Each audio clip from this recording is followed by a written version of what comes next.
Israel ও যুক্তরাষ্ট্রকে পাল্টা আক্রমণে নাস্তানাবুদ করে দিচ্ছে ইরান। ট্রাম্প যখন যুদ্ধবিরতির জন্য উঠে পড়ে লেগেছে, ঠিক তখনই ইরান তার আধুনিক ক্ষেপণাস্ত্র দিয়ে মার্কিন ঘাঁটি সহ তেল আবিবকে গুড়িয়ে দিচ্ছে।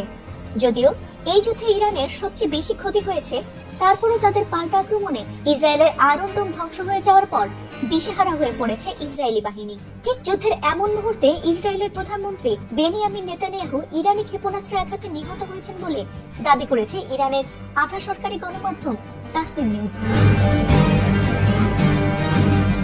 ইরান এই যুদ্ধের প্রথম দিকে সস্তা ড্রোন ও মিসাইল ব্যবহার করেছে, আর যুদ্ধের এমন পর্যায়ে এসে তারা শক্তিশালী মিসাইল ব্যবহার করছে।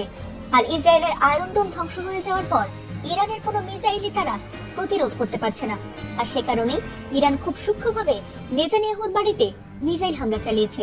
আর ইরানের এই হামলায় শুধু নেতানিয়াহুই নয়, তার ভাইয়েরও নিহত হওয়ার খবর ছড়িয়ে পড়েছে। আর এই খবর ছড়িয়ে পড়ার পর থেকে অনেকটাই দিশেহারা হয়ে পড়েছে ইসরায়েলি বাহিনী।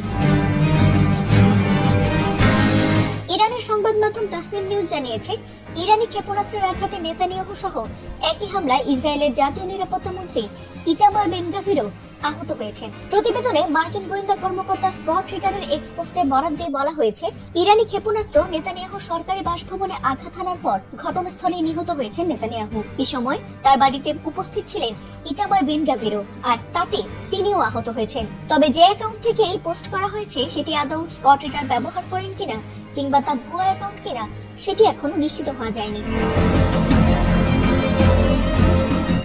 যদিও ফার্সি ভাষার সংবাদ মাধ্যম তাসনিম নিউজের প্রতিবেদনে নেতানিয়াহুর উপর হামলার প্রমাণ বা কোনো ক্ষতিরও নিশ্চিত প্রমাণ উপস্থাপন করা হয়নি। তার পরিবর্তে এটি বেশ কয়েকটি পরিস্থিতিগত বিষয় একত্রিত করেছে, যার মধ্যে রয়েছে নেতানিয়াহুর সাম্প্রতিক ভিডিও ক্লিপগুলোর মধ্যে অনুপস্থিতি, ইসরায়েলি মিডিয়ায় তার বাড়ির চারপাশে কঠোর নিরাপত্তা ব্যবস্থা সম্পর্কে প্রতিবেদন, এবং মার্কিন বিশেষ দূত স্টিভ উইটকফের একটি কথিত সফর স্থগিত করা, এবং রাষ্ট্রপতি ইমানুয়েল ম্যাক্রো এবং নেতানিয়াহুর মধ্যে একটি ফোন আলাপের ফরাসি রেকর্ড যেখানে কথোপকথনের তারিখ নির্দিষ্ট করা হয়নি।